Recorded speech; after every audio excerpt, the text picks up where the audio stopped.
Habari za wakati huu ndugu msikilizaji, naitwa Mwalimu Yosia Kalinga. Leo tunaendelea na somo letu ambalo nimekuwa nikilifundisha hapa TikTok, linalosema tukiongozwa na Roho hatupo chini ya sheria. Na andiko linalotuongoza ni Wagalatia sura ya 5 na mstari wa 18. Tukiongozwa na Roho hatupo chini ya sheria. Na niudie tena kufafanua kwamba ninaposema tukiongozwa na Roho hatupo chini ya sheria, haina maana kwamba tunaishi kama tunavyotaka. Isipokuwa maana yangu ni kwamba hatuiogopi sheria au hatuipi sheria heshima kubwa kuzidi yule aliyeitoa sheria kwetu. Kwa hiyo tunamheshimu zaidi aliyetupa sheria kuliko kuitii sheria, kupita yeye aliyetupa sheria. Ni kweli tumezungumza maandiko mengi kwamba katika somo hili linalosema tukiongozwa na Roho hatuko chini ya sheria. Lakini leo naomba nizungumze kitu kimoja, kwamba Yesu kuja kuitimiza Torati na manabii haina maana kwamba amekulazimisha uweze kufuata Agano Jipya. Lakini ukweli ni kwamba hakuna anayeweza kufuata Torati kwa kizazi hiki. Kwa kizazi hiki cha leo, mimi na wewe, hakuna anayeweza kuifuata Torati kwa vile ilivyokuwa pasipo kukamilishwa na Yesu. Kwa sababu kuna mambo mengi ambayo hata wale wanaoifuata Torati, wanaokiri kwamba wanaifuata Torati, hawawezi kuyafanya, lakini yameandikwa katika Torati. Na kwa mujibu wa Torati, maana yake wasipofanya mambo hayo wanaikiuka Torati, wanaenda tofauti na Torati. Kwa kama mambo hayo huyafanyi, lazima tukubali kwamba Torati kwako, Torati huwezi kuifuata na Torati haiwezi kukuongoza. Ukubali tu kwamba Yesu ndo anayeweza kukuongoza, au Agano Jipya ambalo Yesu alileta, hilo ndo agano linalokufaa wewe kwa wakati wako wa sasa. Na Agano Jipya ndo maboresho ya Torati. Kwa hakuna mtu anayeweza kaifuata Torati kama ilivyokuwa, kwa sababu ilikuwa na mambo mengi ambayo kwa kizazi cha leo hatuwezi kuyafuata. Sisi kama wanadamu hatuwezi kuyafuata. Nitakwenda kuzungumza mambo kama hayo ambayo ukiona wewe unakiri kwamba unaifuata Torati, lakini mambo uyafanye, maana yake unakiuka Torati. Maana yake unaenda tofauti na maagizo ya Torati. Kwa maana hiyo, moja kwa moja wewe ni mkosefu mkubwa. Usije ukajihesabia kwa mna haki kwa sababu umeshindwa kufanya mambo ambayo Torati unayoingangania imeagiza. Na wengine wanasema hapana, Agano Jipya limekuja kupingana na Torati. Sisi hatuliamini Agano Jipya. Hapana. Kama uliamini Agano Jipya, sawa, tunaweza tukakuacha. Lakini je, unaweza ukaifuata Torati kama ilivyokuwa? Kwa sababu ukibadilisha baadhi ya maneno, ukifanya mambo ya Agano Jipya wakati unasema huko kwenye Torati, maana yake tayari umeshaikiuka Torati. Torati kwako tayari haijakamilika kwako. Jambo la kwanza, Torati ilisema siku ya Sabato hauruhusiwi hata kuwasha moto. Ukisoma kitabu cha Kutoka sura 35 na mstari wa 3, Torati imekataza kuwasha moto siku ya Sabato. Je, ni kweli wale wote wanaoifuata Torati hawawashi moto siku ya Sabato? Kuwasha moto, tena imesema hata moto hamruhusiwi kuwasha. Sio kupika tu, hata moto hamruhusiwi kuwasha.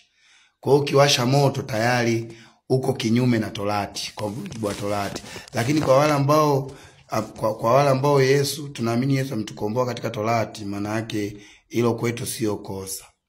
Lakini wewe kama unawasha moto na unaamini kwamba unaiamini Torati, maana yake pamoja na kuiamini Torati bado hujaifuata kikamilifu. Hilo ni jambo la kwanza. Kutoka 35 mstari wa 3 inafafanua hilo. Lakini jambo jingine, Torati iliruhusu kuingia kwenye shamba la mtu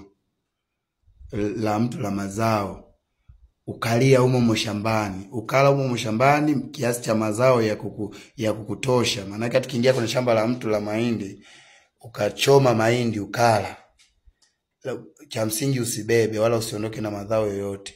Torati ilikuwa imeruhusu hivyo, halikuwa kosa katika Torati. Hata ukimkuta mtu shambani mwako anachoma mahindi, kwa mujibu wa Torati ilikuwa sio kosa, ila ukimkuta amebeba anaondoka nayo nje ya shamba, hiyo ndio ilikuwa ni kosa. Na hiyo tunaweza tukaiona katika kitabu cha Kumbukumbu la Torati sura ya 23 mstari wa 24. Kumbukumbu la Torati sura ya 23 mstari wa 24. Torati inasema utakapoingia katika shamba la mtu utakula kiasi cha kukushibisha, lakini hauruhusiwi kuondoka na mazao. Kwa katika Torati hiyo iliruhusiwa, lakini leo kuna mtu anaweza akasema anaiamini Torati, lakini akikukuta katika shamba lake anaweza akakufanya kitu kibaya au akakuitia mwizi, na wakati huo anaamini kwamba anaongozwa na Torati. Huyo ni muongo, hayuko chini ya Torati. Kwa Torati iliruhusu mtu akiingia shambani mwako akila mazao, mwache ale mazao ya kumshibisha, lakini ukimuona amebeba mazao anaondoka nayo, hilo ndio kosa, kama tulivyoona hapo katika Kumbukumbu la Torati sura ya 23 na mstari wa 24. Hilo ni jambo la pili. Lakini jambo la tatu, Torati ilikataza kuchanganya mifugo ya aina tofauti katika banda moja au katika nyumba moja. Lakini pia ilikataza kupanda mazao tofauti katika shamba moja. Leo ni wangapi wanapanda mazao tofauti shambani, lakini wakati huo wanaamini kwamba wanaikiri Torati, wanaamini kwamba wanaongozwa na Torati na wanalikataa Agano Jipya. Lakini akienda shambani, ushangaa amepanda mahindi, amechanganya na maharage humo, amepanda ngano, amechanganya na alizeti humo. Lakini kwa mujibu wa Torati haikuruhusiwa mtu kuchanganya mazao wala kuchanganya mifugo. Ukisoma Mambo ya Walawi sura ya 19 na mstari wa 19, Mambo ya Walawi 19:19, na Kumbukumbu la Torati 22 mstari wa 9, inakataza kuchanganya mazao. Kama wewe umekubali kuongozwa na Torati na unalikataa Agano Jipya, maana yake wewe unatakiwa ujenge banda la ng'ombe peke yake, la mbuzi peke yake, ujenge banda la kuku peke yake. Usichanganye mifugo ya aina tofauti kwenye zizi moja, na wala usichanganye mazao kwenye shamba moja. Kama ni maharage, panda maharage shamba zima. Kama ni mahindi, panda mahindi shamba zima. Kasome vizuri hiyo Mambo ya Walawi 19:19, Kumbukumbu la Torati 22 mstari wa 9. Lakini kitu kingine cha 4, Torati ilikataza kuvuna mazao yote shambani. Ilikataza kuvuna mazao yote shambani. Kwa hiyo kama unaongozwa na Torati na unavuna mazao yote shambani, haubakishi, hausazi mazao shambani, uko kinyume na Torati. Na lengo la kufanya hivyo ilikuwa ni kuwaachia wajane na yatima.